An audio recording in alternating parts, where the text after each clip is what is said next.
Oh my god, I got it to start recording.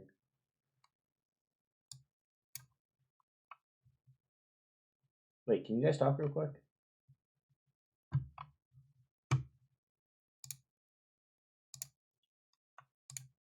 I got it to start recording, but I didn't get it to figure out how to fucking hear you guys. Oh my god. I did it. I think I've done it entirely now. We're Gucci. Everything's fine. All right. Well, We've that done was it. odd.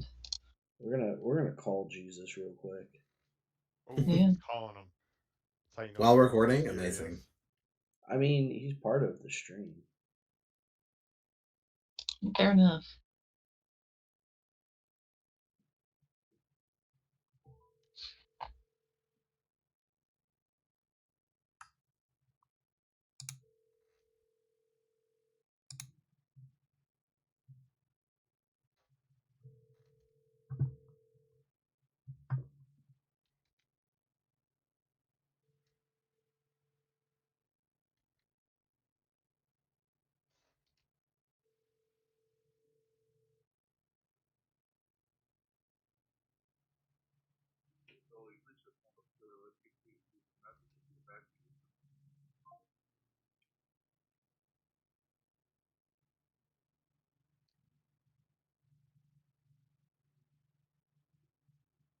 Nope.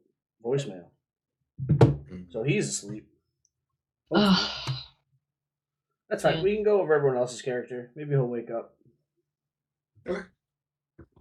All right. Give me For the 2 record, DM, seconds. I only have you Yep. on like the recording currently. It's just your face. Hello, it's me. It's the guy with the face. It's the guy with the He's here. face. The main character, I guess. Oh my I mean, god. aren't He's you? all of the characters except for us. Oh, he's the only character. Holy shit. I'm not even on. Crazy. All right. Well, I guess I'll start by welcoming everyone to the campaign officially session 0. Yay. I have no idea where this is going. That is totally up to you guys. I have no idea what this is going to be about, really. It's kind of up to you guys. I have some factions, I have some places, I have some events, and what you do with them and where it goes from there is totally up to all of you. For the time being, we will simply refer to this as the Heroes Hill game, because that's the location that we're going to be starting at. And then from there, we'll see what kind of direction things go and what kind of through lines we build and what the overall deal with this game is going to be. For a very, very quick setting recap, this is a game that exists in my own homebrew world. So we are going to be in the realm of Terramoa, which is the classic fantasy analog of my homebrew setting. So nothing's going to be super out of place or uncommon. The main point of interest here is that this realm is very, very much like our like Middle Ages, Dark Ages, realm world that we are from. But with a little bit of a twist. There are some fantasy elements that have crossed over and their magic has like warped the world around. So the place that we are starting is a group of kingdoms called the Faelands, and that is 3 friendly enough but often bickering and at odds kingdoms that all border each other. Each one has a faith system that is a combination of the Embrace, which is a faction of human origin that was kind of brought into this land through the Rumirian Empire, the kind of overarching empire that lays claim to most of the land nearby. And then their own original druidic and Fey traditions. Those Fey traditions having to do with a specific god for each of the 3 specific Faelands. So, warped by the magic of Niravine, the goddess of beauty, we have the first of the 3 kingdoms, which is called Elevents, and that is going to be where we begin.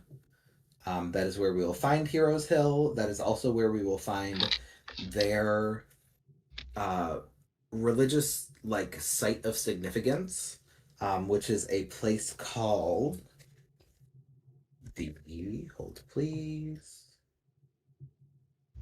The Wall of Silver, which is something that none of you have seen yet, but it's basically a historical and religious site that is the point at which the Fey world has crossed over and influenced this entire kingdom. It has taken the shape of a silver mirrored waterfall with a number of trees that have grown out of the side to form a natural border around it. So that is the place that gives, or I'm sorry, that's the locale that gives this entire kingdom its identity for the most part. Mhm. And as time has passed, that identity has become less and less important to the people here as the religion of the Embrace has become their main source of faith. Can you repeat that for me one more time? Yes. So the old ways, the Fey magic, the druidic beliefs are falling out of favor and losing ground as time goes on. Their followers are shrinking and getting closer and closer and closer to that site, and not so much branching out across the entire kingdom anymore, as the kingdom fills with outsiders and the religion of the Embrace is starting to take over. Wait, that's bad for Yes. me. Those, yes, indeed.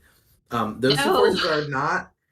The thing is, there's a subtlety to it. Those two forces are not at odds. They're not fighting. It's not like that you have Embrace people and Niravine followers that are like battling it out. It's more that the worship of Niravine has been welcomed into the Embrace in this realm, or I'm sorry, in this kingdom. So while no one would necessarily lead outside of like the Fey folk who live there, no one would lead with the idea that they are a follower of Niravine first and a member of the Embrace second. They would always have it the other way around. Her presence is still felt. Similarly, in the nearby kingdoms, ones that we will surely reach in time, there is Ulreath, which is a kingdom that is built around the nature god Peldir, and its religious site is called the Hunter's Root. And while you don't know a lot about this yet, and you'll probably end up there at some point, you know that it is some kind of massive tree that looms over the entirety of the forest that makes up that kingdom. And similarly, their sect of this shared religion of the Embrace has removed all of the tenets that are associated with Niravine and instead have all of these tenets that are tied to Peldir. And then the third kingdom, Pheromonia, is the domain of the goddess of luck, Ladaya. And there you will find the Hall of Revelry, which is again the point at which the Fey realm has most bled across and influenced this kingdom. Is it and gambling? Of course, it's a lot of things. Gambling is one of them. Huzzah! Boys, we're going to the casino. Hell yeah! I love Mushroom me a Casino, casino. from what you know of it. Fuck yes. Parker, you So yeah, better these have three gambling kingdoms. games ready for me because I will be there at some point. Oh, don't you worry.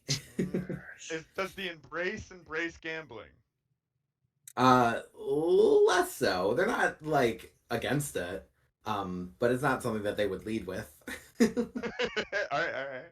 Does Whereas, Niravine embrace gambling? uh, that is the domain of Ladaya, 100%. Okay, well, you know, all right. That was an So, issue. You know, she was like, "Hey, you know, gambling's fine." I don't know, interestingly dude. I don't know enough, what my religion means. if you were in the Empire and you were just like a common person there who followed the Embrace, there wouldn't be any rules like for or against gambling necessarily. However, if you are in Alevance and you are a follower of Niravine, you might be pushed away from it, specifically because that is the domain of Ladaya. And Okay. to follow and lean into that domain is to lean away from your own. So that's Guys, why I can't gamble.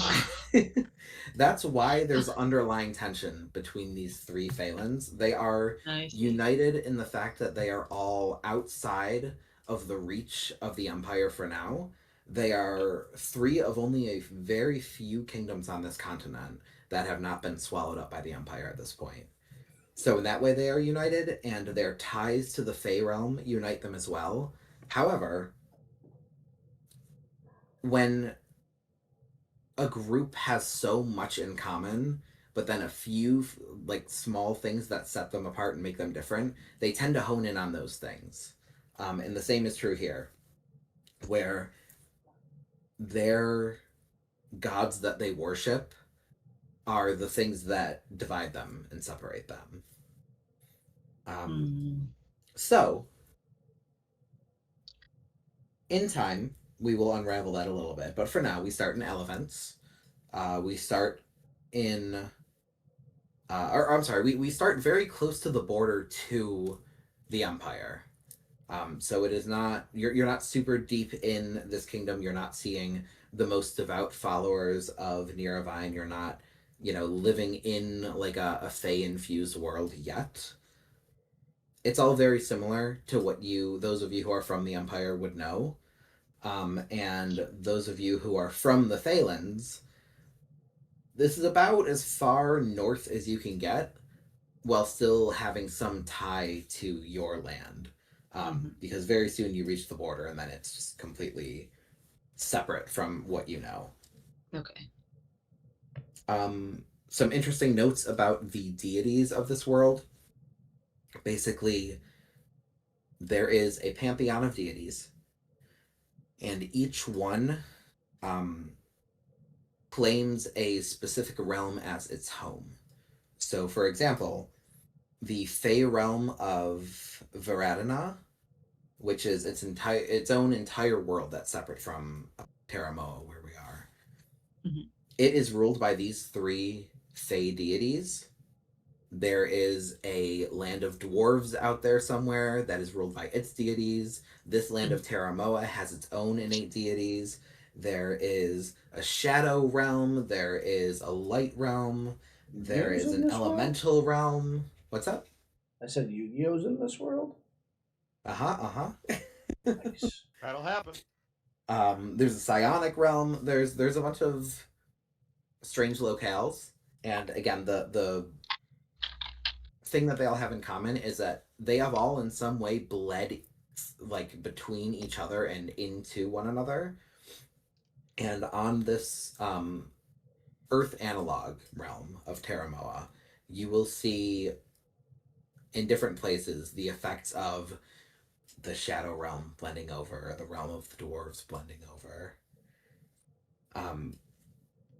So typically, that means whatever realm you are on, its gods hold the most sway. But as you enter these areas where the realms bleed together, their gods are able to pull strings and influence things a little bit more. So that's where you find this little bit of tension between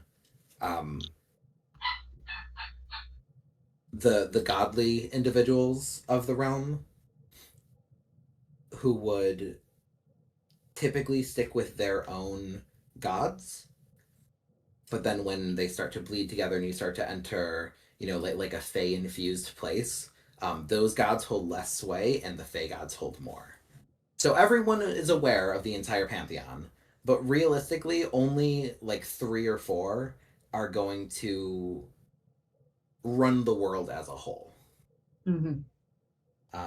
And important to note, it is widely believed that the power of the gods comes from the worship of their followers. So if a god is forgotten, or if its followers, leave them behind, then their power itself will diminish, and then it spirals until they are kind of a thing of the past. And similarly, if enough people pool their faith in one idea, it could give birth to a new god to represent that idea. It has been known to happen in the past and will probably happen in the future. So all that to say, it's a very magical world.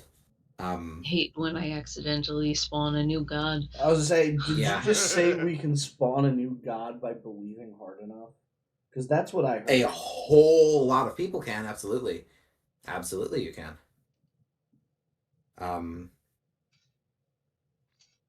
It's an interesting thing to summon that much power.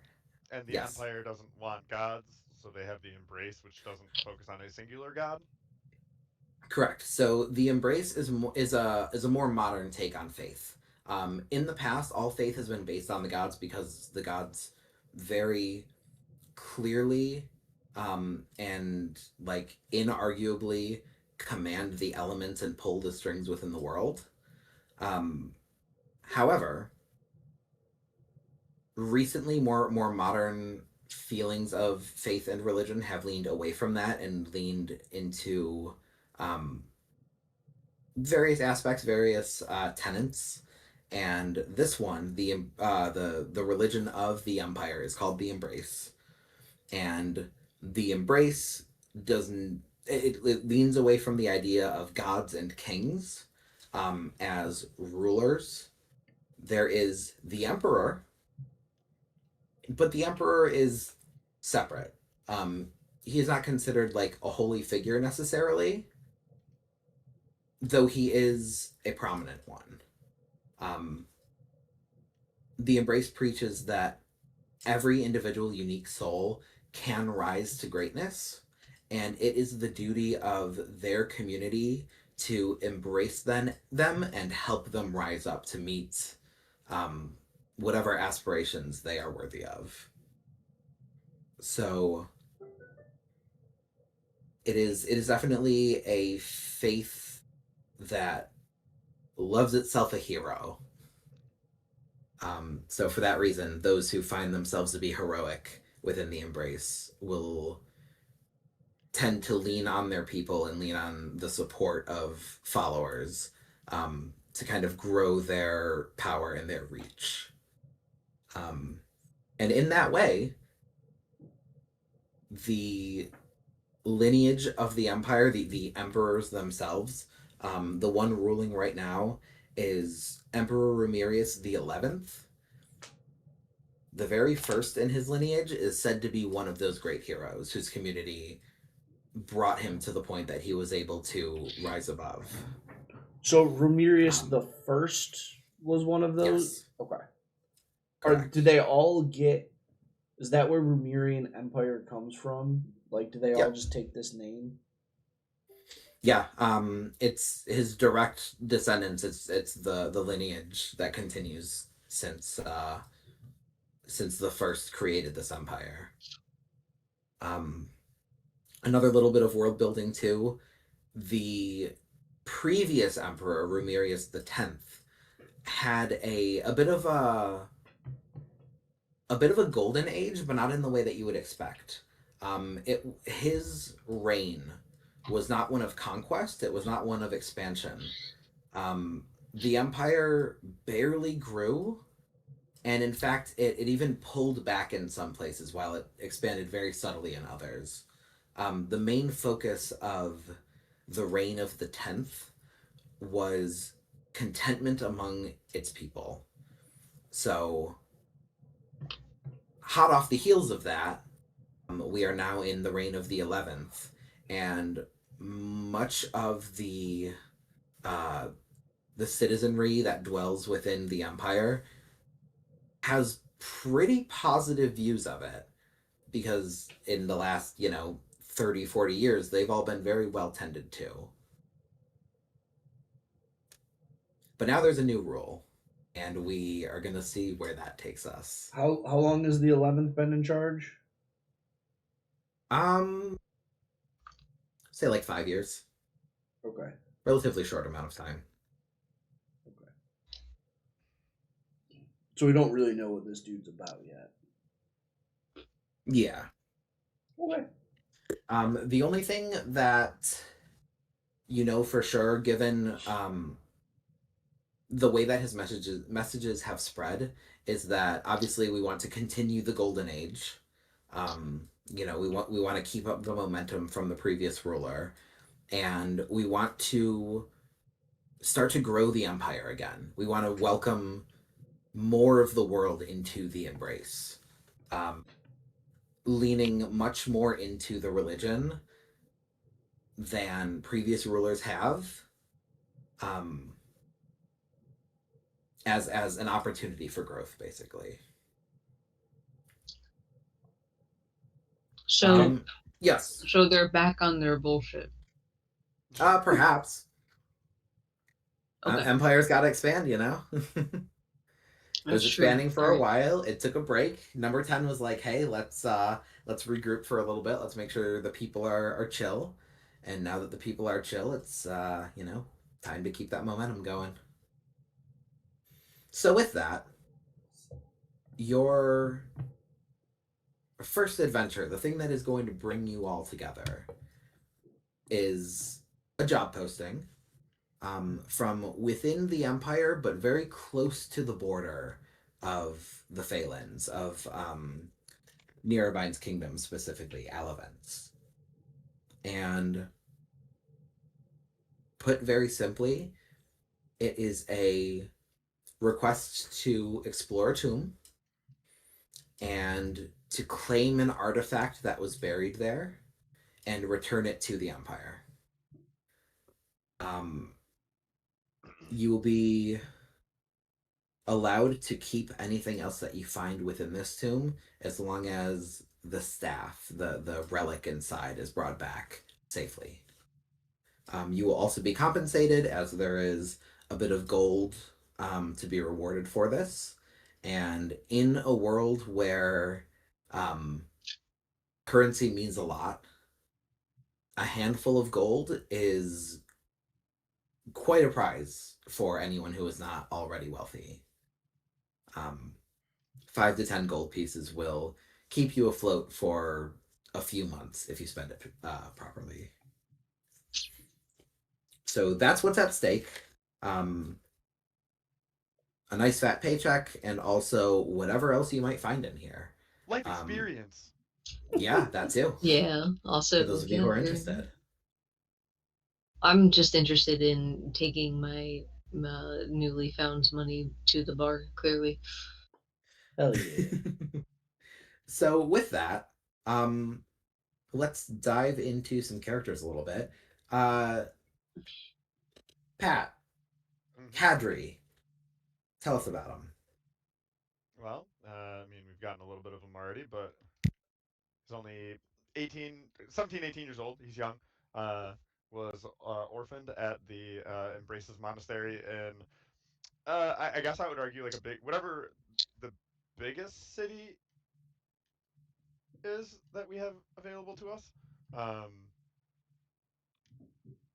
when you are in a big city like that, people have kids they don't want, and that was Kadri. He has since become a monk to the cause of the Embrace, and what else do we want to know about Kadri? Yeah, he's set on this mission to gain worldly experience, and he is excited, and he's gonna be really dumb, and you're gonna love him because everyone does. No. You will love him or you will die. Yeah, I mean it's the only thing he's ever known, so he takes it very seriously, right? Like the embrace is his family. They're the only ones who've cared for him, so So he he doesn't set take. out outside of the embrace, outside of their reach. Yeah, to gain worldly experience. It's like the Amish take their year of Or Rumspringa. Rumspringa? yeah, it's Rumspringa. It's exactly what it is. They sent him on a Rumspringa. So he was sent. He did not leave because he wanted this experience, but they ushered him out to go and find it. Correct. Correct. Okay. I said, go Um, crazy, kid. yeah, they You I don't know get if they said one go year to crazy, go crazy, kid. but they essentially were like, you know, to be a proper monk of the embrace, you have to like know a little bit about the world, and you don't know anything from only living in the monastery the entire time. So let me say this: the monastery, as a function of the empire, would likely want your journey to be further into the empire. You're pretty close to the borderland between that and the Faelands. They would want you to go north to experience some of the other lands that have recently joined forces and become part of this great empire. Why have you gone south? Was this intentional, or did you get swept up in something? Um, hmm. Yeah, I think it makes sense, right? Youthful vim and vigor gets swept up in something. Um, ooh, what have I heard happening in the South? What? Uh, so the South is more established and also is known to be more heathenistic, yeah, to the embrace that is. Oh, Perhaps. Well, it doesn't even have to be true if he's heard it, right?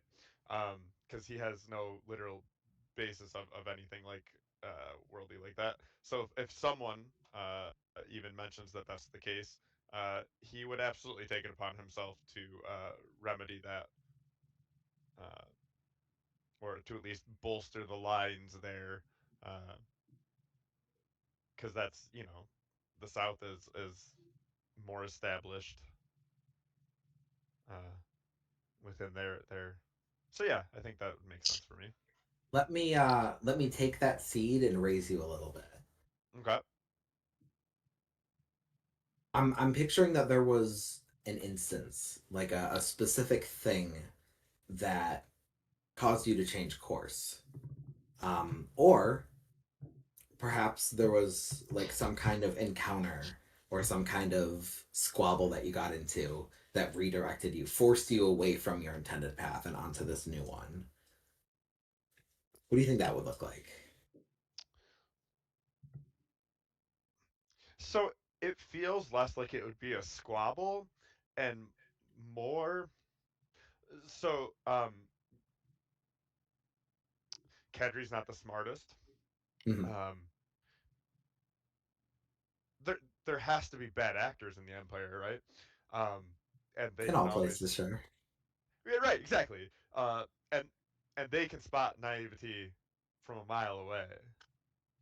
Mm-hmm. Uh uh yeah, I think he gets caught up with some bad actors who uh maybe recognize so the other positive thing to being in the monastery is I'm exceptionally like trained, right? Like I've trained basically my entire life, so I'm not like jacked, but like I'm like that lithe, like you can tell I can like sneak into shit and Mm-hmm. have that type of muscle mass. Um, yeah, I think that some bad actors kind of use that naivete to convince them to go to uh, the temple, uh, and they are hoping that through Kadri's skill set that he will find more than just there's promises of riches, and they believe that he could find that, and they have uh, talked his way into going there instead of to the north, Okay. if that makes sense. So when you find what you're looking for in this place, is there a promise to return to them? Have they like put you to work for them, or is it more that they know that this is going to be rough on you, and they just want to do away with you? Go. Why don't you go south? I hear that they're looking for people.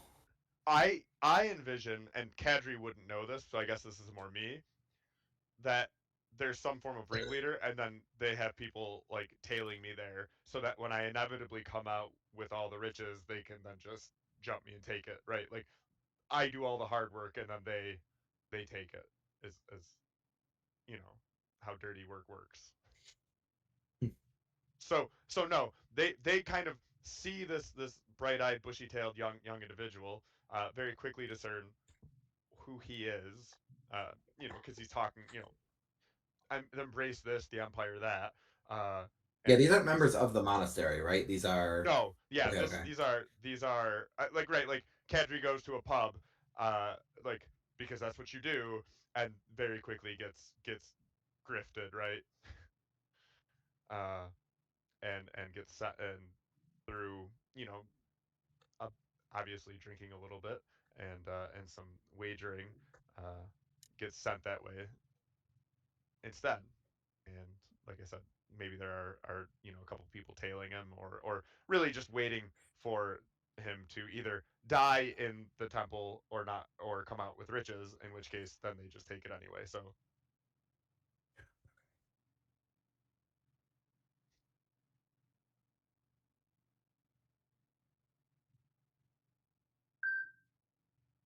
he makes his way south instead. And as you said, this is someone who has just recently left the monastery for the first time. Correct. Okay. Very fun. Um, who I want you to give me two characters to populate this world really quick. Okay. Who is someone that you are very saddened to leave behind, and who's someone that you're looking to find? Saddened to leave behind. Uh, ooh. Mentor. Let's start Mm-hmm. there to make it easy. Uh, an older monk at the monastery. Um, you know, Kadri had heard all the tales of the wonder of the world from him, uh, and is sort of the impetus to actually wanting to do this, as well as just being sent out to do it. Uh, but is saddened to leave behind again the only family that he's known. Uh, and the person he's hoping to find is that a year or two back, uh, a individual, I guess Kadri wouldn't have found out who they were necessarily, as far as like their life, came to the monastery doing some research, uh, and he is hoping to find her uh, out in the wide world. He only has a handful of clues as to like he has her name and stuff, and Mm-hmm. I'll figure that out. But only has a handful of clues as to like what she was researching. Like he has some of the books like that she took out. He went into the system, whether whatever it is, the paper system of loanership, and saw what she had taken out and is piecing together that to try and find her, if he can. It's sort of like a secondary goal, like um, if he can pick up bits and pieces that and find her, that would be pretty good. Obviously, he has a crush on her. Uh, That's what I was going to ask. So this is romantic, it is. but there's more to it. Uh-oh. Have we lost him? Pat's internet has been failing No. the No, last few Pat. nights. Return to us. I I'm was I'm almost here. done. He's I back. have He's internet. Oh, back. okay. He's back. He's Okay, back. it was never really gone for me. I heard you the entire time. Oh, that's Um, great. Oh You my you god. dramatically froze. Yeah, you did. uh, Wow. it's a love interest in that it's one-sided right now. Kedri doesn't know if she even knows who he is. So to make that a little bit more interesting too, not to say it's not interesting, but you Yeah. mentioned you mentioned he saw what she was researching. Is Yeah. that something like nefarious? Is there a little edge to it? Is there a little mystery to So it?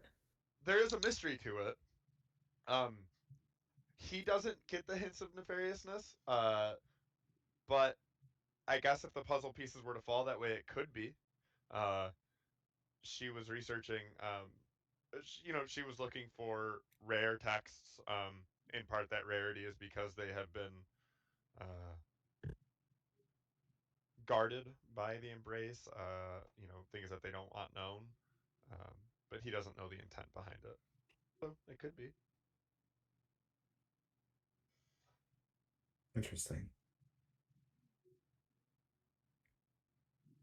Good to know. Um, I and can then give you a last character's thing. name when when it Yeah, that's happens. fine. That can come secondarily. I just want to get some like big ideas generated that we can dig in later. Yeah. Um, last thing, mentor character. Mm. Um, was there anything that Kadri wanted to bring back, either physically or um, like bring back word, bring back a message, anything that he's after to return to the mentor with? Um. Yeah. So obviously, like, sort of the proof of uh success of like the worldliness, like, so actually, like, right, collecting things from distant lands becomes his goal.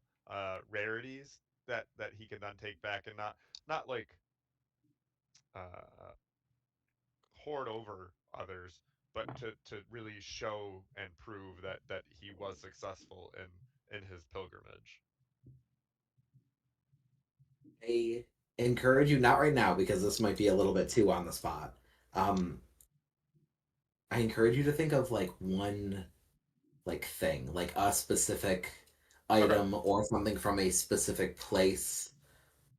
That can be something that you're kind of looking for in the background. Can do. Cool. This is all stuff that is not going to come up right away, but will be in the background. It's all gonna come up session one. I can do that. I can do that. You enter the dungeon, and there on the floor is the It's very the thing. thing you wanted most, My attached to a god. string. Well, see you later, guys. Build a new character. Okay. I think that's everything. Is there anything else that you wanted to flesh out or clarify? Or do you feel pretty good about this? No, I feel good. I will flesh out the characters a little bit more, like Yeah, that's the secondary ones, and the item. But no, I cool. mean the basis for who Kadri is there. He's gonna be looking for a tome of sorts. I just don't know what yet. Okay, I like that. I'm writing that down. Tome.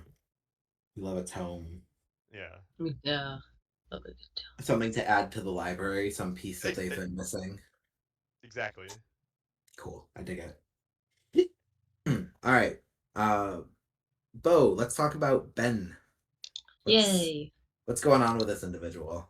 My god. Well, What isn't going on?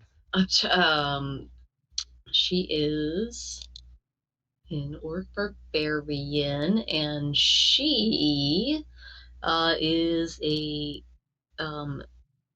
I don't think the correct word would be devotee, but like she serves Nervine, because I never ever fleshed out what sort of danger her family was in.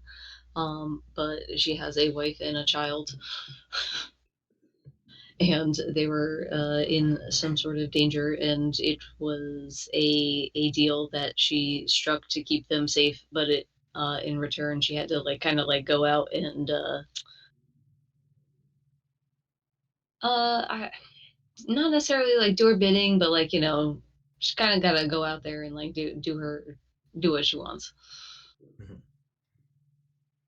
Um, or as I think I said this, like she is just kind of like out there on call, kind of can't go back. I think It's been rough. I think it's very possible um, that your character might have made that connection through a follower of Nirvine, through a soldier or a Hmm. fighter Would make who sense. serves in her name Yeah, and 100%. perhaps stepped in to lend you strength when you didn't have it yourself. Yeah. Yes. Yeah, that would make sense. And that it's kind of like the deal is she has to go out there and be that person too, or something like that. So let's talk about that. What do you think?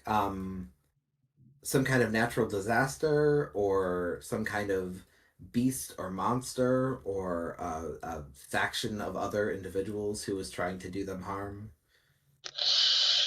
What do you think you saved them Um, that I know that's the hard part. from? Uh, I don't know. Maybe there were like raids of some sort. Here's my how violent would the Empire land acquisitions get? In the past, they could get very violent. Okay, but we Um, haven't been having them recently. no, the last 30 or 40 years have been very peaceful, and Okay. it's been a time where the Empire has respected the boundaries and respected the Faelands. So Okay. all of that is fairly far in the past. How old is your character again? I never stated it. I will. She's 33. Okay. So in your lifetime, Hmm. you It's have always been never fairly really peaceful. felt, yeah, you've never felt the aggression of the Empire. Some of Hmm. your elders have definitely mentioned times in the past where they have overstepped the line, or even further back there were battles Yeah, I would. when they I tried to would make say I an actual almost play. there would probably be some sort of like stories to be like can't trust those bitches. Hmm. Um, but then let's go with a beast of some sort. I feel like Okay. a good physical threat. Um, Something that she could actually like overcome with strength or something like that. And that's how she's out here living her soldier life now. I'm thinking I'm thinking for you to call on Niravine specifically, the goddess of beauty and the goddess of love. Obviously, you're Yeah. doing so to protect those that you love, Yes. but maybe there's an element of the threat that you're fighting is a blight on the world, is something that would ruin the beauty I of this place. yeah, no, that would be extra incentivization for this to happen for Nervine in particular. Yeah, no, I'm good for that. I don't know what we would consider a blade on this world though. I can think about that. I'll let you know. Okay. Yeah, because I don't know. You know I'm what's really good for that. I hear hags love to corrupt beauty and turn it God. uglies. It's always hags. It could be Always hags. hags. It could sure fucking be hags. I mean my goddamn holy war against the hags. It's keeping me away from my wife and child. So we gotta get these guys and kill them quick so that I can go home, guys. It's been like 10 years. Is Please, I'm that is so that how tired. long you've been away from them? No, no, no. I think it would have been a shorter amount of time. Um, because I'm trying to think about what a reasonable time for this would be. I would say maybe like 5 years. It's been a hot minute. So your wife and child have been staying at home. They weren't pulled away somewhere safe. Their home was made safe, correct? Yes. Okay. Yeah. Um, I'm amenable to it being either way if it makes it like if it was like they were perhaps like welcomed somewhere like that Narrowvine would like protect or something like that. well, Or here's an option. okay. It's possible that the land on which you lived was being corrupted by the hags, Okay. and your your deal with Nearvine and her followers cleared them out and made it safe, and the land regained its beauty once more, and your family has stayed there. Or for some reason they couldn't do that, and Hmm. that land remains corrupted, and your family was pulled out and placed somewhere safe, and in time you'll come back to reclaim that land. That's way more dramatic. Fuck that. Fuck yeah. Hell yeah. Hey, I know that guy. That's up, Jesus. Yeah, no, hell yeah, I want to be on a quest to reclaim my goddamn home. That's way better than what I was thinking.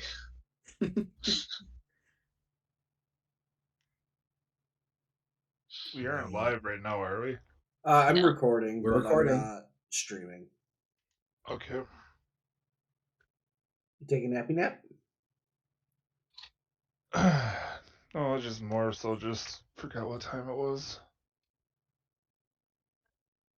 I guess it is 8:30 for you right now. Yeah, well, yeah, that's not really. That's just an excuse. All good. Rawr. We're just doing the background world building stuff.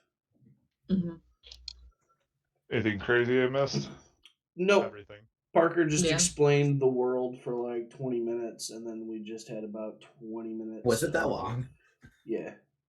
Oops. And then about 20 minutes of Pat's character, and we're on about 5 minutes of Bo's so far.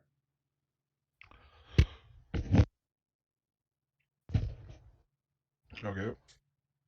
So yeah, I'm just going character by character. We're doing a little bit of a deep dive to learn more about them and learn about their motivations and such. Get a couple of interesting anchors to the world, and then moving on to the next one. Um, so Bo, Hmm. what brings you to this place, this tomb? Well, I am not immune to the allure of a decent amount of drinking money. Um, but also, I'm kind of in the middle of this like I'm trying to like reclaim my home like against the hags kind of thing, and so these places often have some pretty cool things in them. So maybe I could get something like cool and strong to help me out along the way. So I you gotta look. are I gotta seek out resources where I can, okay. So especially you while I'm are on. If I'm like on standby, I might as well. oh, you're okay. So you're on standby. You're awaiting a new task.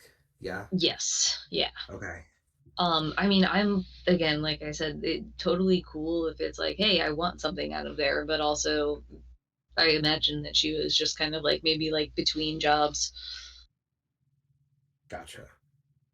and was perhaps a little stupid with the money from other jobs that she has acquired. So, get a little money, maybe pick up something cool. Why not? You are also you are from the Faelands, correct? Yes. But I would assume pretty near the border for you to be like mingling in the affairs of the Empire. Like this job posting, Mm-hmm. while there isn't like a seal of the Empire on it necessarily, it Mm-hmm. is you could tell at a glance that that's who it's allied with. Mm-hmm. Um at the very least, there might be like either the symbol or some verbiage that relates to the embrace Hmm. um, that is offering the coin for this. Hmm. I mean, in my lifetime, they haven't necessarily been enemies, and I've lived on the border my whole life. Well, yeah, I've lived on the border pretty much my whole life. I imagine that she has kind of gone back and forth, um, in her travels. She's been able to like kind of go back and forth, and you know, it's been it's been relatively, smooth sailing.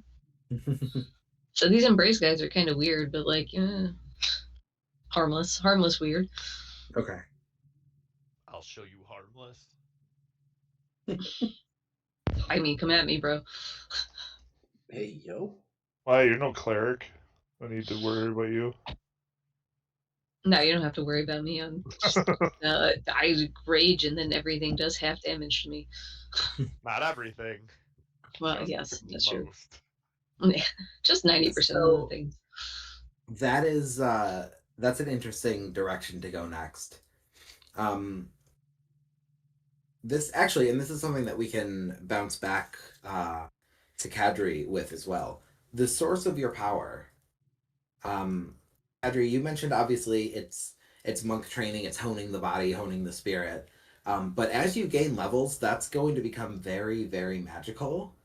Um, so was there a source in there, like a seed that's planted that as you go out and adventure and gain experience will sprout into more magic?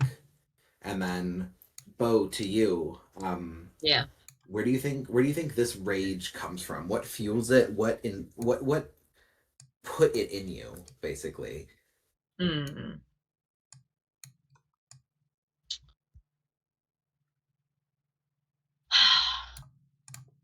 Well,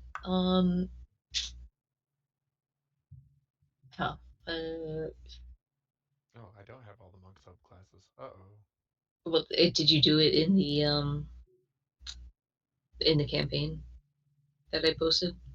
No, I'm gonna have to redo it in the campaign. You don't have to Did redo I it. think you no, you You could if you can you could just pull a character into it. yeah. You can just join the campaign and you can take one of your characters. Where did you post it? The D&D It's chat, in I believe. yeah. Yep. I think Cam pinned it too. There it is. I don't recall if I did that or not. Join with this character. did you do Way of the Open Hand or whatever, like the basic one? The Well, martial it's arts. at level. It's at level 3, so you don't. Oh, that's right. Yeah, you Yeah, didn't even get subclass. I keep forgetting about that. Yeah, you I still need know. level I'm 1. just planning for the future subclass. That's all. Nice, good thought. Yeah. Um, where does my rage come from?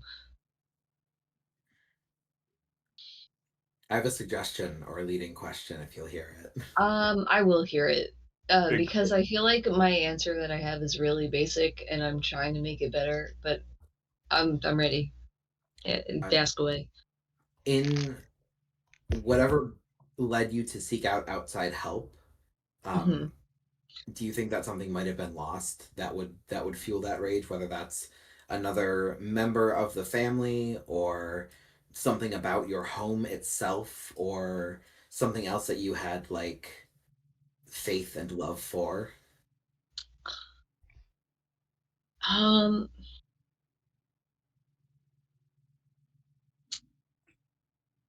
well, I mean, I guess there's obviously the did something die? God, Or was something corrupted? or something corrupted. As hags love to corrupt more than they love to They kill. do love to corrupt. Um, yeah, definitely something.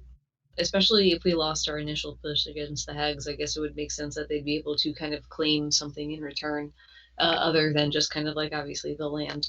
Um, ooh, ooh, a I'm family member of some picturing, sort. yeah, I was gonna say I picture either another member of the family, or if you step back and look at it a more like spiritual kind of from a more spiritual angle, something like like a spirit guardian of the place, like a spirit of the wood, or like a great Oh, yeah, yeah, yeah. that was turned That does foul, make sense. Yeah. a unicorn that was No, turned. I think I wanted to go with like a family member. Okay.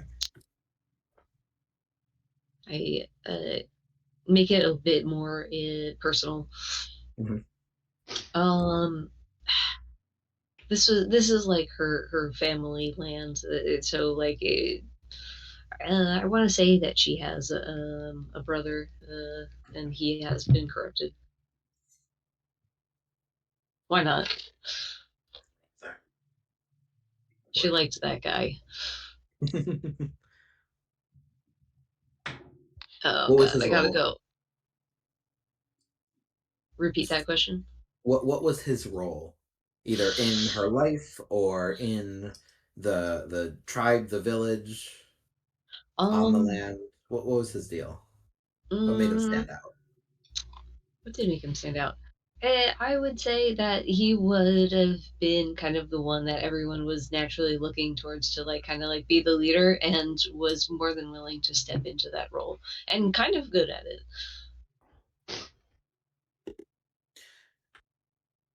Hmm.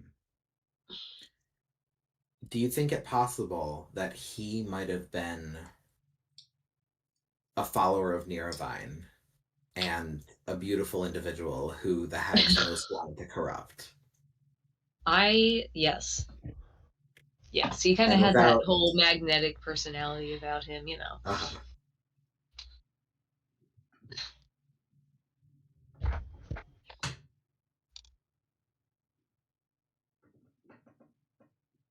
and then in his absence, normally when stuff like that happens, he's the one you'd go to. And with Yes. his absence, you had to reach out to another follower somewhere. hmm and now I have to take up the mantle almost in a way. Only I've done a terrible job, Maybe and that really. maybe there was something where you you always understood and respected Niravine, but weren't like devout to her. You Yes. didn't, give yourself to her. Yeah. But in the I corruption was of your I was a brother. I was a casual religious person, not like a Yeah, serious yeah, religious person. Yeah. yeah. In the Now I'm corruption of like, your okay. brother. Uh-huh. You Now I'm like, like okay, this is serious. Yeah. you go to lean in, you seek out someone who would know how you could lean into this. And maybe there was some kind of a ritual or something that hmm brought you officially into her service, Yeah. or some point 100%. of connection, some place that you had to find to connect with her. Yeah. I would have. Yeah, I would have connected probably with other followers, or well, with like probably a cleric of some sort. Mhm. I imagine. In an attempt to like kind of when this was all discovered, in an attempt to like kind of do that, and her is her motivation necessarily like pure I am a devout follower of Neravine? Not really. But we have mutual goals, and Mhm. I can get power from this, and she can get what she wants from this, and this is an acceptable kind of like relationship. Mm, That makes sense. How do you think you made that connection, though, as far as Oh, like seeking a place, undergoing a ritual, making, some yeah, kind of well, I mean, connection? if my brother was very much into this, I imagine we had many people visit, so they wouldn't have been unknown to me. What did it look like? I want to write something. God, I don't know. Um, I'm not. I know I'm putting you on the I'm spot. I know I no, am. I'm too Catholic for this. That's the problem. Like I'm like there, and I'm like naturally you get baptized. I'm like, no, Jessica, you're not Catholic here. Um, You could do something like that. If you want to say it was a ritual, then like Mhm. I could come up with a ritual. Hmm. But you're also leaving it up to Um, Parker to make a ritual for this. yeah, I trust Parker. Cool. That's He's not a the writer. problem. Yeah. I just don't think I have any like super fantastic ideas for like it being specific. So if you want to go and I don't know, maybe if you want me like sacrificing bunnies or some shit, go for it. No. Why bunnies? Why is To the I that? don't goddess of know. beauty? You kill bunnies to the goddess of reproduction? That's crazy. All Well, right, all you right. know, gods pretty famously had like their animals like sacrificed to them because it was like giving it to them or some shit. Interesting. Then I take it I back. But no, that's not quite the vibe. Okay, okay, okay.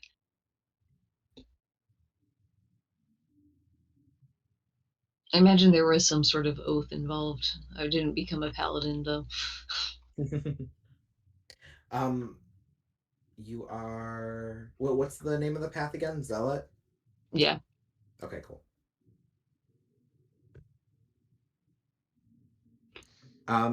Back to Kadri real quick. What do you think that spark of magic So, within you was?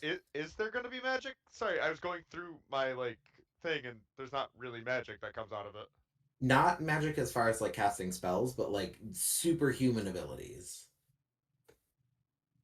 Like training your body and just being a strong guy is one thing, but like again, in a world where commoners have 4 hit points and you're going to be in the 30s, 40s, 50s, 60s, like what the hell is that? Where did that come from? Gotcha. The Okay. Okay. United States Army. Thank you very much. Yeah. Okay. I don't know. I'll think about that Okay. because I was sitting there going like, well, I don't learn magic, so does it? Do I need this? But you've just answered my question, so Yeah, it's not so much learning, it's more it's more, was there something brought into you that allows you to go beyond mortal limits? got it. Is there something that you sought out to surpass them? Is there something in the training? Maybe, I mean, we're talking rituals. Maybe there's something that happens in, and I, give this to you if you want to build it into the setting. Something that happens within the Embraces monasteries that build these superhuman individuals. Okay. Let me think about that. Got it. Can I it be will. nefarious? Yeah. Okay. Yeah. Why not? I'm Okay. pretty sure that Oh, seems like it's right up Parker's jam there. Yeah. Right up my jam. Um. What am I say? It pumps up his jam. Bo, do you have anything else that you want to clarify or discuss about your um, character? no, That's no. I think we're good. All just that right. she hates us and refuses to be on camera with us. Yeah. I Yeah, mean, I Oh, only you have missed it. She was Parker here for a on. little bit. Yeah, I only have I Parker was. on, so doesn't Say super matter. say what? Only Parker is like on like the recording for a Oh, face. Yeah, that's what Bo said, Oh, I forgot about that. or Yeah. what Cam said. So Yeah, yeah. we were like, whatever. No, nothing matters. still going with Cam, your Belichick. turn. Okay. Nest Um, Centennial. that's Centennial. I'm gonna call you Nest Sentinel at some point. That's fine. He gets it all the time. He's sick of it, but he gets it. Nest Centennial is a human wizard, correct? You are correct. Rough age or exact age, He's if you have it. early mid-20s, like 24. Okay. Tell us about him. What's his deal? Yeah, he grew up in the northeast portion of the empire. His family fairly big woo empire people. But the town he was in wasn't like super crazy either way. They're just like, we're just honest, hardworking people. But that's a super smart dude. So he went to the city and he got education. Um, and then from there he went to the Faelands for college. because he wanted to branch out and learn more about things outside of just the Empire. Um, so he did all of his collegiate training in the Faelands, and he's now a professor of history. Is well, I go back and forth. I think you would probably be more of a professor of archaeology, is what he would want to be. God damn it. You and your fucking stones. Yeah, we're gonna inspect a lot of rocks here, people. That opens a very You gotta do what you interesting gotta door. do. Yeah.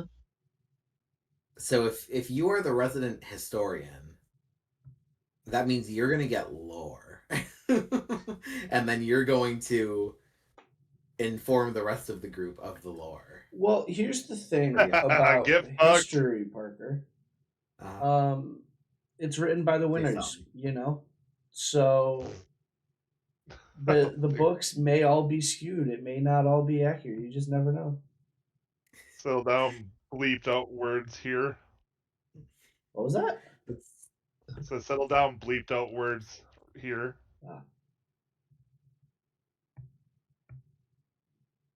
So your path is one that's very interesting to me, and I want to nail down a little bit more because you're all over the map. Yeah, man. Literally. And still young, so like we've done a lot Yeah, of and still exploring in young. 24 years. So your family, from birth, your family has been very pro Empire, right? Pro Empire family. Yeah, he said rah rah Empire. What is the reason for that? Do they have ties to like prominent members? Are they prominent members? Have they just like kind of fallen into the marketing and the propaganda of it all? That Were they perhaps saved no, somehow? no, they're just low middle class farmer type people that just are rah rah Empire. Do you think there might have been a specific event that really made them see the Empire in a positive light? I'm thinking for the last like 30, 40 years, it's been an age of prosperity for the people. So do you think there might have been something where their lives were improved by the grace of the Empire? I honestly don't think so. I think the last 30 plus years have just been them being like, cool, we're right in our beliefs. Mm-hmm. Um, and they're just kind of accepting. Um, like the past 30 years of just like pushing down all of their beliefs and just confirming it all. But I think they were just raised that way. I think that in this, smaller town where they grew up, I don't think they've traveled much. Everything was always Empire. They haven't really seen the world. They don't really know any different ways of life or anything about like the Faelands or anything like that. They are just Empire people. So things have been good for 30 plus years. They raised their family and everything. They still have their house. They still have their health. Yay, Empire. What's there to not like? So do you think that's the prevailing belief of the entire town? Is that kind of how everyone is there? I would Where say you that were town raised? is not like super pro Empire as a whole, but no one in that town is like fuck the Empire. You know what I mean? Yeah. Like everyone kind of leans that way, but some people are very pro Empire in it, but it's not like huge. So what makes your parents lean into it more? I'm gonna go with grandfather. So Nest's grandfather Mhm. was part of the military. I'm gonna say he was a big military guy, big pro Empire, and that would have been 60 plus years ago in all likelihood that he was actually in the military, so back during like more warring times. Mhm. So when he stopped his warring days and settled down into this town, he had a very pro empire view of the world from wars and from conquering lands, and he passed that on to his son, who passed it on to his son. So I'm picturing this town that you're from was largely untouched by conflict for a very long time. The populace has been very content in their lives, and this might even be one of the first original kingdoms that got folded into the empire. So they've been around for maybe 200 years under the empire's embrace, we'll say. Sure, That sound chill? works for me. All right.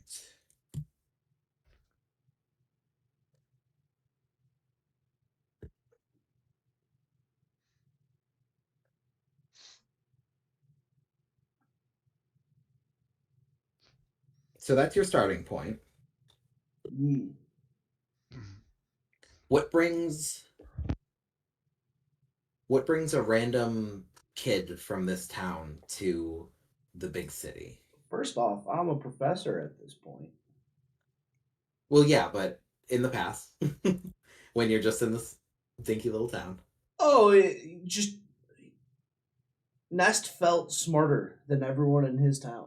He was just like, okay, but like, what about these other places? And be like, who the fuck cares? Was like the answer he would always get. Like, who the fuck cares about them? That's not Empire. You know, that's not part of us. Like, they're wrong. Like, why would you even? The big empire city, though. Yeah, yeah. So Ness wanted to just get more knowledge, and he thought Empire, like a major city, would just have more information for him about everything. And his parents were willing to sign off on him going to an Empire city to learn more about the Empire as he's studying, because he's questioning these things, and like, why would you even bother questioning him? You're a smart kid. Go to the city where they'll teach you more about how great the Empire is. So it was kind of like his parents kind of like going, go fucking learn why the Empire is great. Like, I don't know what more you want from us. Like, the Empire is great. I clearly. So it So seems like that's you almost had an inkling to resist, and they wanted to quell that, so they sent you into the heart of propaganda to try and tamper that down a bit. yeah, but Nest feeling smart, like feeling like he was a smarter kid and everything, getting out of a small little town still felt appealing. Like it's not Mhm. what he wanted, because it's just kind of like shooing away the questions. But at the same time, like he's fine with it because it's a chance to learn more. So do you think that that kind of attitude is carrying forward into your character now as someone who is either distrustful or outwardly like against the empire and wants that outside perspective? So he was very neutral all the way through this, even through like being in a big city.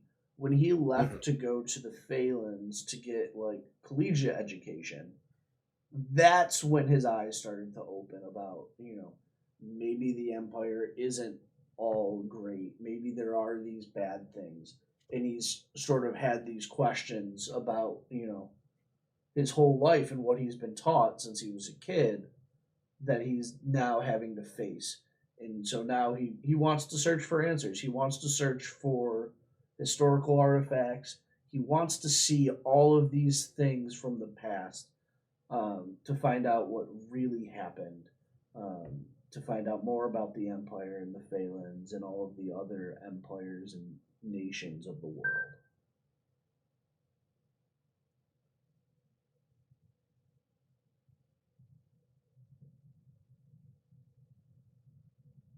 So I'm gonna say, um,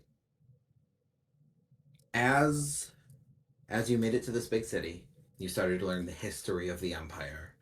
You learned of how the empire grew and expanded and liberated these lands and brought them into the embrace. And it's all worded in a very positive way. Obviously, they want to tell the legacy of how they were able to transform the land and bring peace and bring unity to everyone.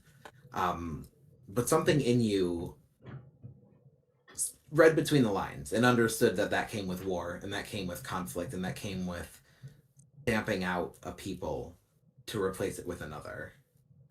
And in this consideration, um, you look to the map of the continent and you see the vast northern majority completely overtaken by the Empire. And then you look to the south where the Faelands sit, and that's sort of the next frontier. Yeah, And I'm thinking that's why your journey would have led you there. yeah, Okay. yeah. Absolutely. It's a new viewpoint for him. It's things that he didn't know, and maybe he can get those answers that he's been looking for. And that's where he went to school. And they were like, oh, the Empire, fuck those guys, um, and gave a different viewpoint of the history that he's known. So maybe things aren't all, cut and dry like what he was raised to believe. Mm-hmm.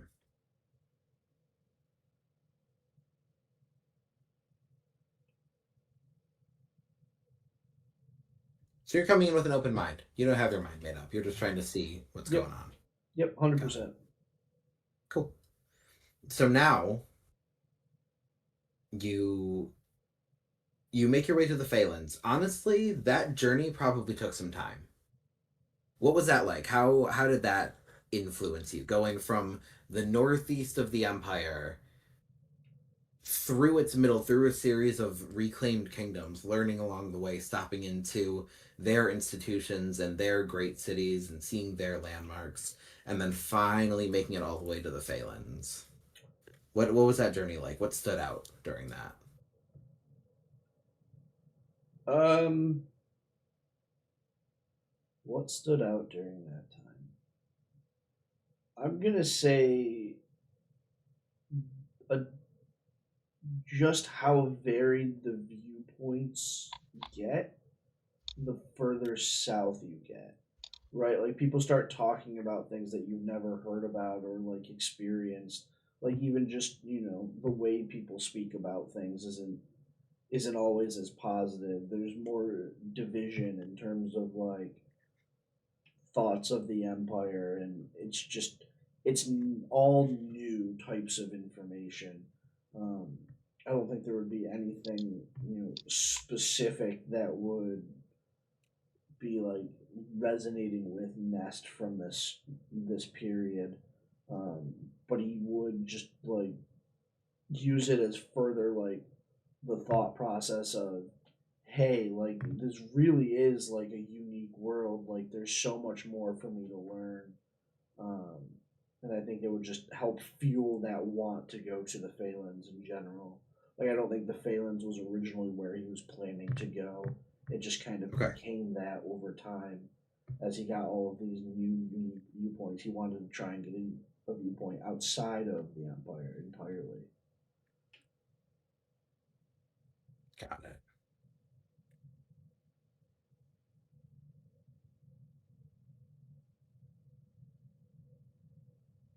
So you finally make your way there. You are pretty bright. You obviously have a whole lot of knowledge of the empire, both what you were taught and then what you learned on the road here. Fair to say that was maybe like a 2-year journey. On the road to the Phalanx from the Empire? Yeah, Yeah. yeah. Okay. So you finally make it there. You are a young adult. You are experiencing this new land. It's your first time outside of the empire entirely. Um, what what direction are you pulled? Like what are you looking for? What are you getting into right away? Sorry, can you repeat that question? Once you make it to the Phalanx, where do you find yourself being pulled? You mentioned becoming a professor. How does this happen? Yeah, I mean it's just that want for knowledge has continued and hasn't stopped. And now that Nest finally is starting to get more and more knowledge, that's where he's drawn, is towards sharing that knowledge with everyone. The different viewpoints, how things aren't just cut and dry. That's how he wants to teach. He doesn't want to teach one side or the other. he wants to share the full story of this land. Um, So here's something. The institutions are probably not going to like that. What do you do about that? the How do you institutions, which yeah, institution? the Well, religious I, institutions I mean, I think specifically. that's why he's not currently in a school teaching, and why he's out getting research, why he's out being more of an archaeologist type person, because he's trying to show this evidence to people to have them have those He's wanted thoughts. by his own government. No, I don't think the government really gives a fuck about him, to be quite honest. But they're like, hey, um, you you've got these great ideas.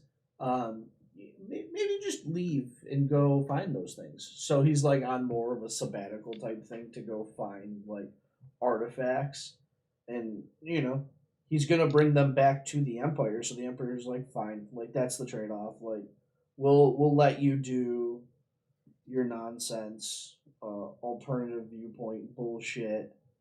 If you get us, the XYZ artifacts. So let me wrap this up in a way that I think fits the world and I think fits the vision that you have going on. I'm picturing that you made your way south and eventually stopped in one of the last cities before you reached the Faelands. And while there, you started to teach. They didn't love your approach, so they sent you to go and do field research. And that's what sent you further down to the Faelands themselves. And now you are at the same time spreading this knowledge and gaining more experience in the Phalanx, but in the back of your mind, you know that you have obligations in the Empire. You do have things that you have to bring back. Sure. Does that sound chill? Sounds chill. Cool. So we could even say that big city that has the university that you're working for is the same big city that Kadri's monastery sits just outside of. Works for me. Cool.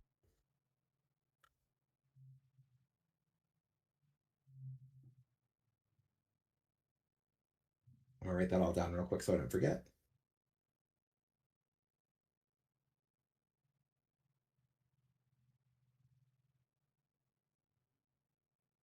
Oh, and then something else to consider. So this is all a lot of good academic stuff, good, like high intelligence type stuff.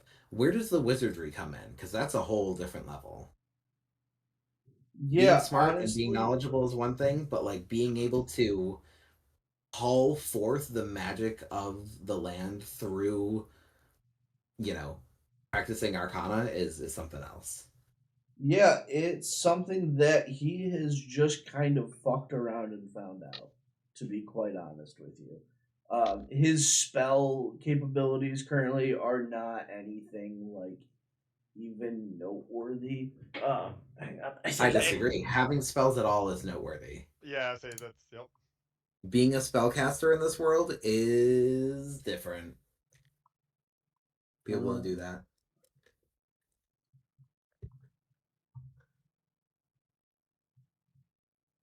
Okay, so I didn't write down. Yeah, he has just on his journey. He has discovered all of these like different like passages about magic use, um, and he has just been studying them nonstop. This wasn't like an innate skill. He has literally just brute force learned this from reading and trial and error, and he now has some magic capabilities. So wizards typically carry a whole spell book. I imagine that's something you piece together, patchwork, made your own. So he doesn't even have a whole spell book yet. He's got a few spells. Period. What does that look like? What's that collection? Torn pages from various things? Yeah, yeah. That's truly all it is. So He's learned message. He's learned minor illusion, and then most recently, and he's still trying to figure it out fully. He learned magic missile.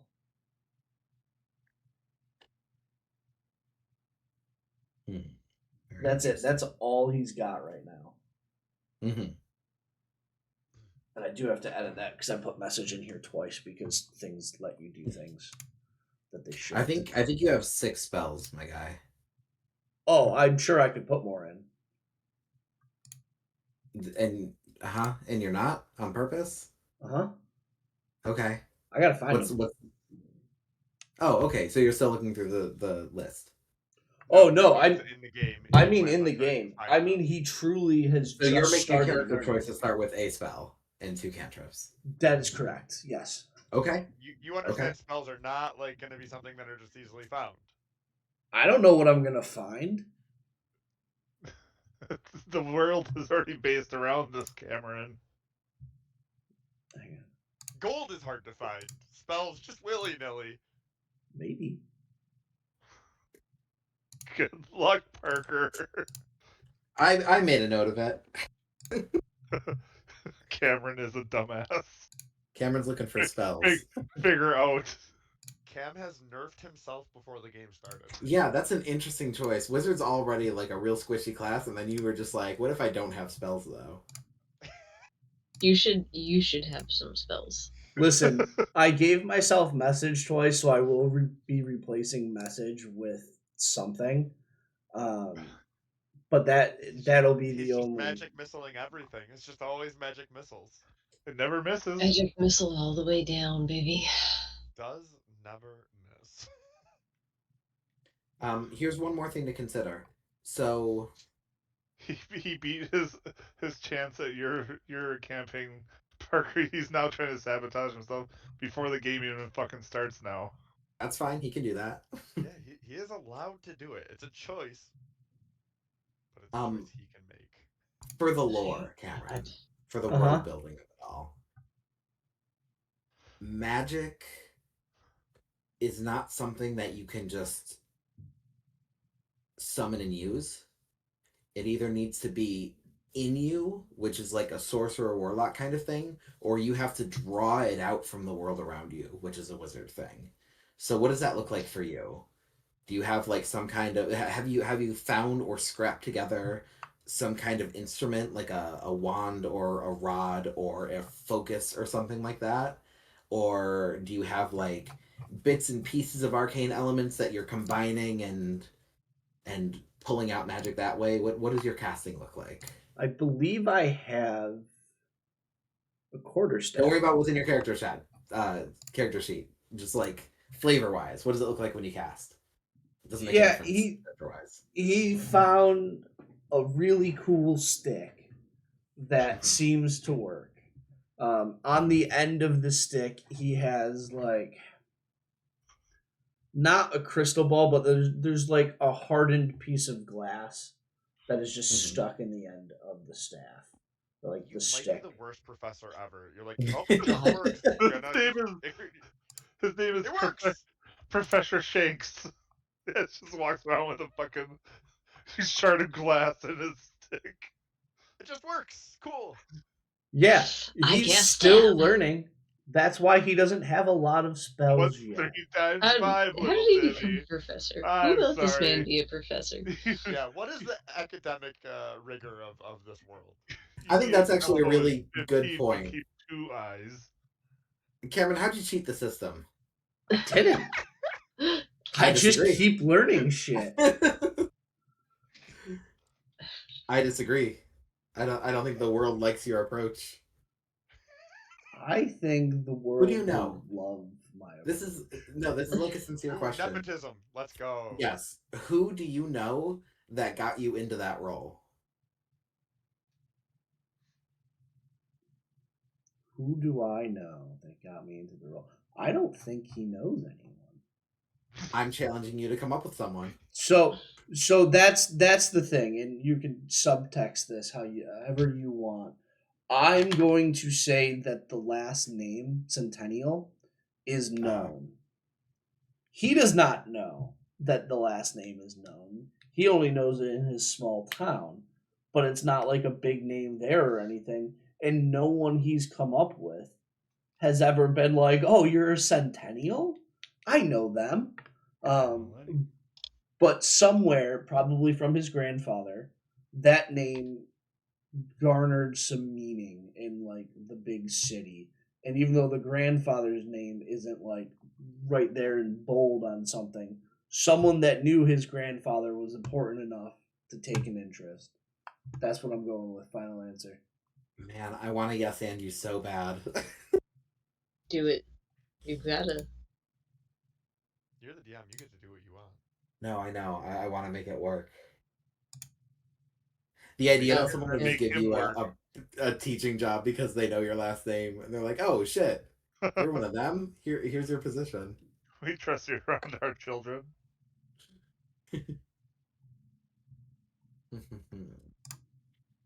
I offer a compromise. Someone heard your last name and sought you out, and while minimally listening to your views and your beliefs, thought you had an interesting perspective and put you in like fast tracked you to that spot. And then once you started speaking and once you started presenting your ideas, that's when they went, "Oh shit, we got to do something with him," and then they sent you away. We got the wrong Centennial.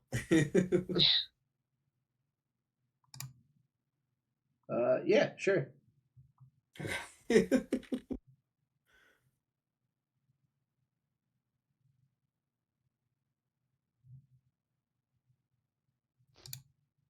I think The ability to try to get Cam to change his mind when he already has made up his mind on something I'm is noticing.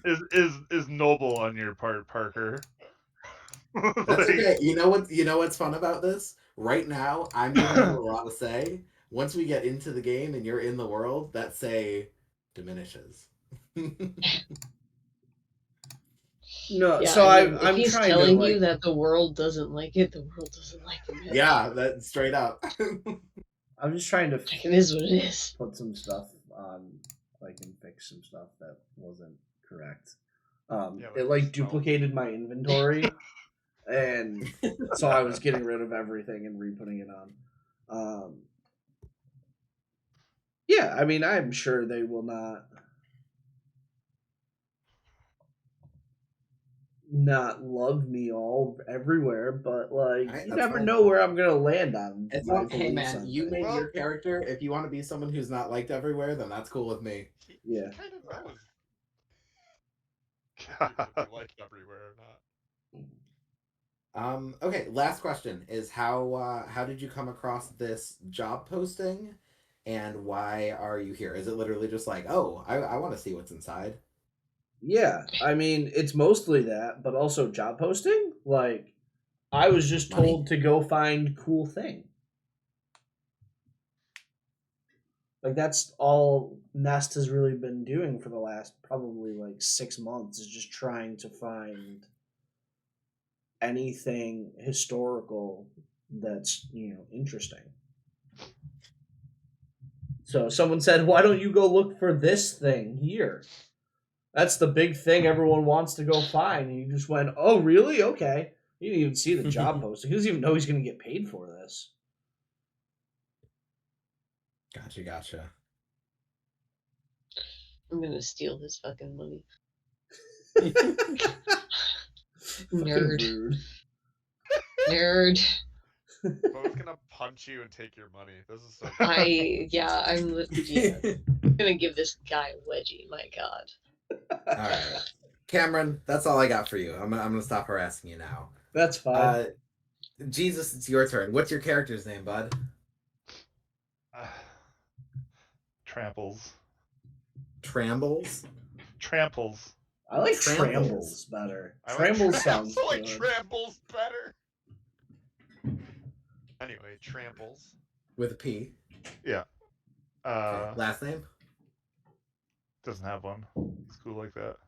Tramples blank. Well, he's also not really big on family. been kind of like living very close but outside the law his entire life, doing odds and end jobs, learning from people around him. Very street smart, not so much full on intelligence, but very street smart. Uh, Doing odds and ends kind of got him known for being kind of like a mercenary ish. I'm not going to fully invest in it right now, like a mercenary slash bard. Since I know satyrs, their most epitome role is a bard, pretty much. So But you're a fighter, yeah, satyr fighter. as the fighter, How small old possibility are of, you? gonna want to say young adult. Give me an By like, age. let's go 31, 32. Okay. Just starting to smarten up to the world, but also realizing the world is, utter shit. So you are from the Faelands, correct? Yeah. So we went over very briefly the breakup of the Faelands. There's two main places that you could be from that would make the most sense. One, you could be from Alevents, which is the kingdom that we are starting in, and it is the kingdom who is aligned with Niravine, the goddess of beauty. Or you could be from Pheromonia, which is much further to the south and is the kingdom aligned with Ladaya, the goddess of luck, and it is where the satyrs of this continent typically live. So would you think that you are from like the satyr home collective and you've just kind of branched super far away in your time? Or do you think that you're from like a little pocket up north here? I would say, yeah, not just me being a pussy, but making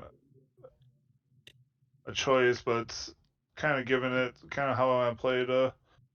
Wanted him to obviously know his satyr background, but kind of wanted something else for himself. So kind of made like northernmost Pheromonia, but always kind of wanted to be, you know, a bit more traveled. Didn't But want to like just, from the collective then more or less. yeah, more or less, yeah. But never was fully into him. Just did it just to get by, just because you're supposed to.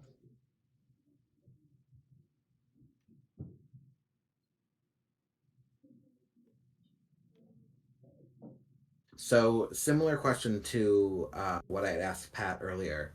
Normally, you would be drawn.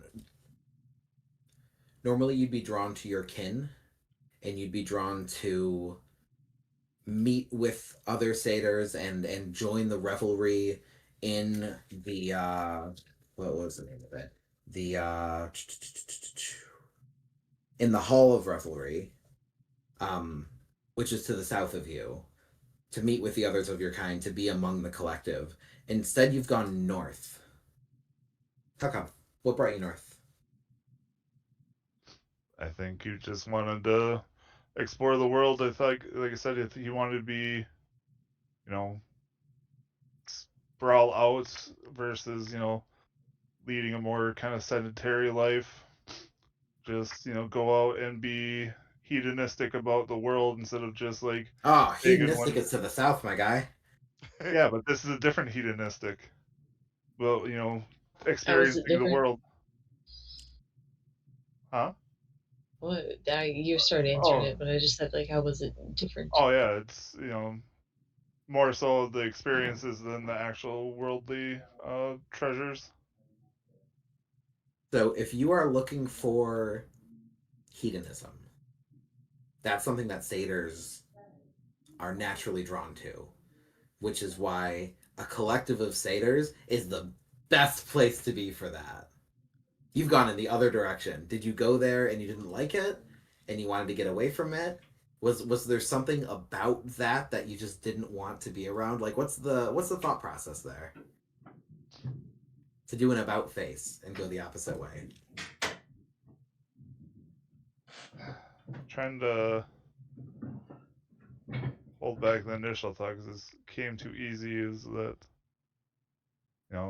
hedonism ran into more hedonism and he wanted even more for himself? Was my initial thought. Here's an option. Let's lean into that. You went south first. You joined with the others. You had a wild time that started to spiral out of control. You made enemies there, and now you got to get away. Who are your enemies? What'd you do? Probably some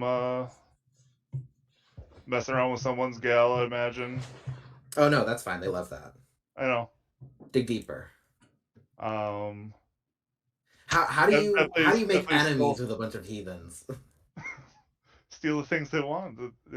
Food and booze and babes. Take away their earthly pleasures, and they'll get pissed off. Hmm.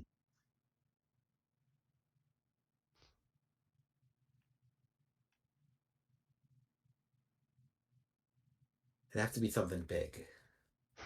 Listen, I'm no Kubrick like you. No, that's fine. Just come up. It's fine. It's we're exploring a bunch of different ideas. It doesn't have to come immediately.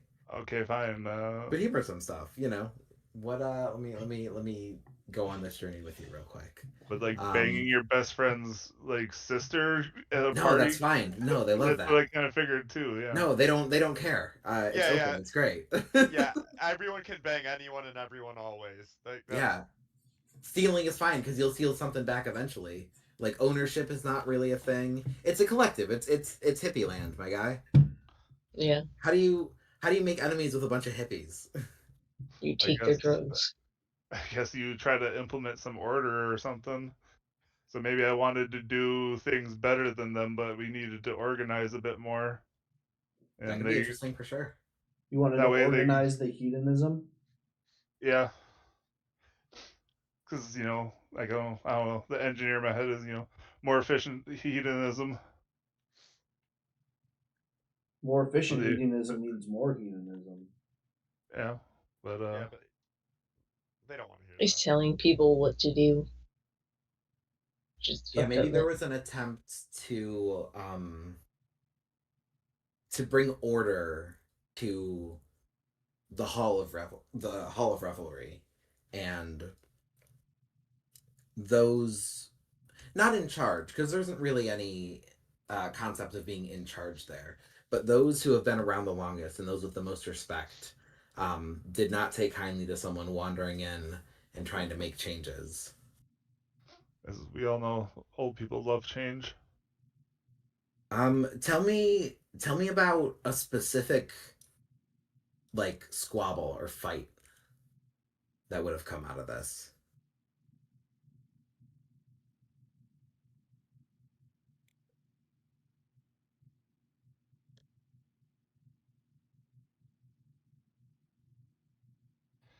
Maybe something like a friend that I made in the commune or however you want to call it. Started out seeing things eye to eye. Then I started bringing in some more, dangerous in the lines that he's used to ways of thinking. And I have a suggestion. Go ahead. The embrace, the religion of the Northern Lands, something that probably would have reached out to you more living farther north than these individuals, is something that in the Hall of Revelry, in the home of Ladaya, is not something that they want. What does she stand for?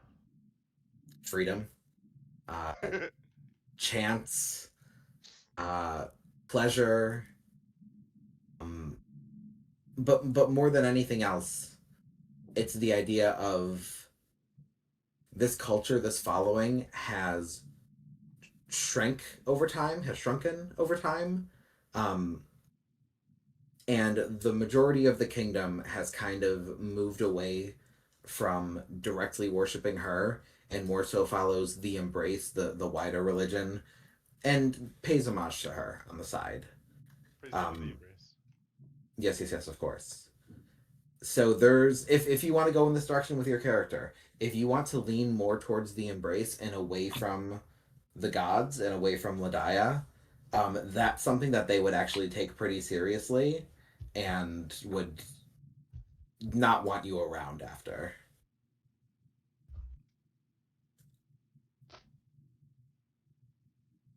Yeah, I mean, it's stereotypical because it's very easy, the outcasted hero. So I can get behind that. So Wanted to now bring tell some me, order to their hedonism, and they didn't like it. mhm. um, tell me what that conflict looked like. Looked like.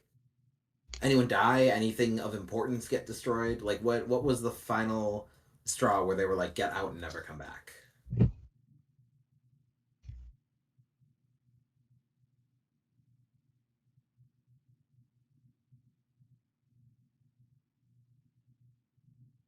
Um, the only thing I can think of is semi true lame thing about like there used to be a place in Madison called Freak Fest that like colleges from around the country would come to Madison every year for the Halloween parties, and then all of a sudden it became very corporate, very, and then everyone just started shitting on it because it wasn't what it was before. So that's kind of like the only thing I could think of is I just said fuck it and went full on corporate mode and made the big heathen stock of 1827 into Reaganomics TED Talk. So you interrupted their festival Well, to basically tried to make their festival more efficient so that I get my way of hedonism more so versus like them just having a free for all. so when you tried that, when you tried to stand up before all of these individuals and bring some order, how did they react? Like how like did you get into a fight? Did you get beat up? Uh, it was definitely a fight. Obviously, they felt that I overstepped my bounds by just going ahead and making these massive changes. And but I don't think it came to like killing or anything like that. Probably a bunch of bruises and very hurt egos more so, and then just general hatred because you're trying to disrupt the norm, and then feeling like an outcast already, let alone them possibly even physically outcasting you. I think that's the direction that I'm feeling this would go. Is you would be kicked out and specifically told not to return. So now you're further north. You're still in the Faelands. You're still in an area that you feel grounded in, that you feel is your home. But you're further north even than where you were when you were born, and you are now in um, Alavents, the kingdom that borders your home kingdom. Um, what are you mentioned that you're not like a big family person. Um, what are just like some of the ties that you have here? Friends I made along the way, doing odd jobs, basically, kind of almost made like a group of kids, and kind of were known to be troublemakers, but also could get things done when you know cops being too lazy or some shit like that. So kind of became like our own little company. Kind of made our way through life, paying odds and ends, being each other's back. Getting a place to stay. That was empty for the night for them to stay in, but they all kind of like group of people just like uh sticking together, making things happen for themselves.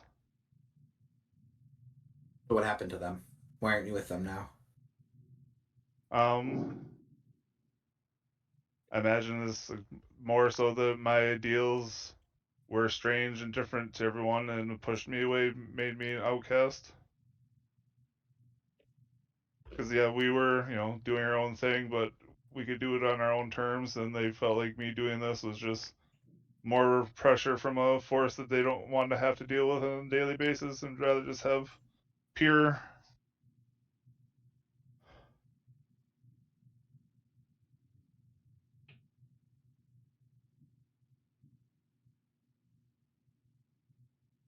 Now you've been brought into and then pushed out of the fold in your home kingdom. You've moved north, you've found a new group, and then been pushed away from them again. What's the journey? What are you looking for?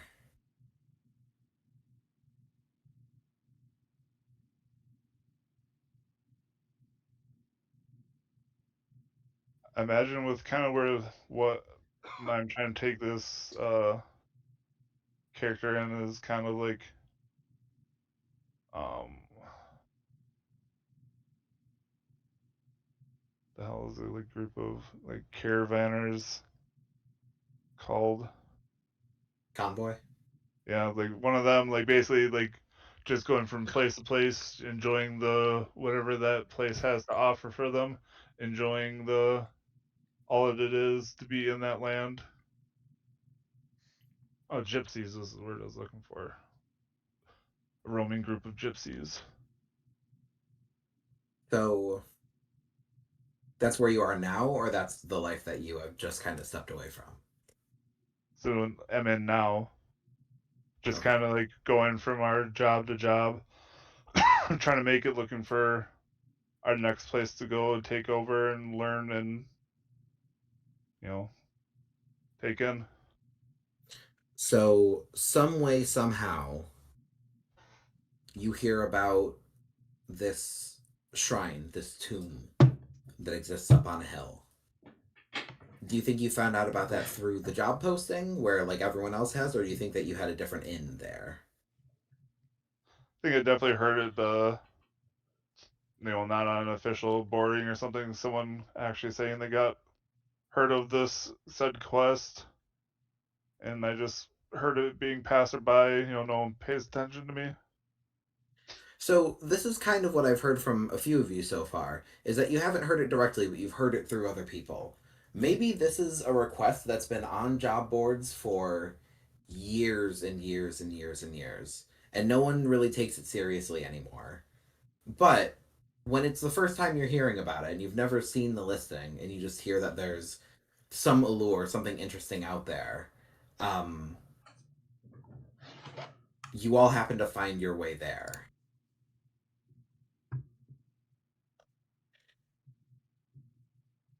I It is think interesting how kind of all of you had a very similar approach to that. Sure. I think for me, it's more so just I heard of something new to experience. Mm-hmm. So, and that's kind of what I'm always trying to find and or obtain. All right. Um. So you're just adrift. You're not looking for anything in particular. You're just kind of like seeing what's out there. And no, at the moment, no like particular strong ties to anything. What motivates you? What gets you to do something? Are you in it for coin? Are you in it for like connection? Are you in it to find something new? Like what do you yearn for?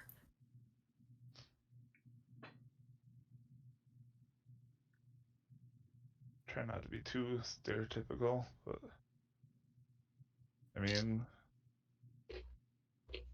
try to experience as many earthly pleasures as possible in any which way possible. As long as there's someone in charge. And it's easier that way. Gotcha. Okay.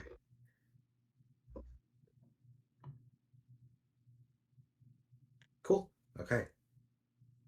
do something with that for sure. Alrighty. It is 10:45. Yes, I've got a sir. good feel for everyone's character. Um, let me give you just a little bit of an idea of what's going on here. So all four of you, some way, somehow, have heard about this, not so much a job offer anymore, but this alluring promise of treasure, of something unreached, untapped within an abandoned tomb, one that's been sitting there for hundreds of years. But only recently has anyone really taken an interest in again. There was something specific. There's a specific date that this job was meant to commence on, that over the years obviously has come and gone a few times, but is approaching again. It's the fourth full moon of the year. You're meant to meet, and you're meant to see what lies within. And through all of your various circumstances, whatever everyone has had going on, you have made it to that full moon, and you are on the journey to this location. It is a place called Heroes Hill, and atop it, you are seeking something called the Tomb of Dashius the Tamer.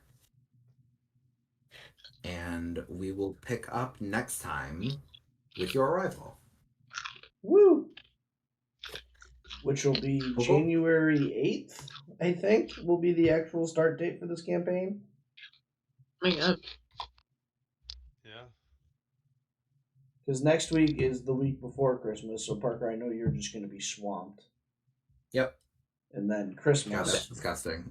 And then New Year's. So it will be January 8th that we actually do shit with this. Huzzah. Alright, cool. Well, that gives me time to prepare and time to flesh out some backstory and ask and answer some more questions.